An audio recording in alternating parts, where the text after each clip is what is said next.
So yan guys, ang init ng panahon. So nandito tayo sa lake ngayon. Sama natin si Laura. Ayun. So kailangan natin ng malamig na inumin, di ba? Yan ang Sampaloc Lake. So eto, bumalik tayo kay Johan's Food Corner. Ayan. Tapos may katabi siyang Ilocos Empanada dito. So magme-merienda tayo, di ba? So pakita ko sa inyo. Nasaan na yung mango shake? Umorder din tayo mango shake. Ayun guys, oh, empanada. Parang punong-puno ng laman niya na, idol, ah. Ayun. So guys, ito Ilocos Empanada. Meron din dito sa lake. Sarap na pang merienda nito, mga idol, oh.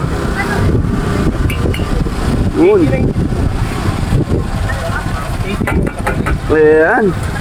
Merienda dito sa sa lake. Quality. Lahat ba yan may itlog o depende? Depende sa gusto nyo. Depende po. Depende. Lahat po may itlog yan. Yung lang po ayaw. Yung iba may ayaw. Okay. Ayan, empanada. Tapos shake. Ayan guys, ang lake, oh. So merienda tayo dito. So ayan mga tikman.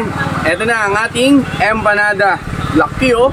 So guys, ito nakalagay sa pangalan Ilocos talaga. So from Ilocos daw talaga ito yung gawa niya. So ayan, oh. Lucky. So, yung suka niya, from Ilocos din also. Yan. So, tikman natin. Sarap na merienda to dito sa lake, guys.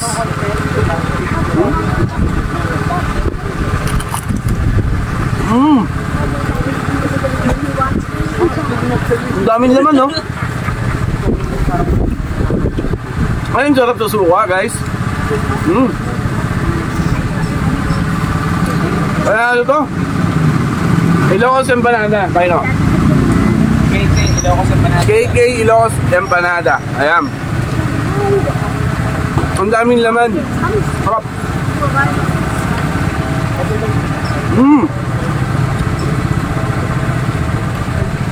Guys, visit nyo to dito sa lake. KK Ilocos Empanada. Tapos, partneran natin ang Johan's Mango Shake. Grabe. Amos ko ba? Sarap, eh. You know?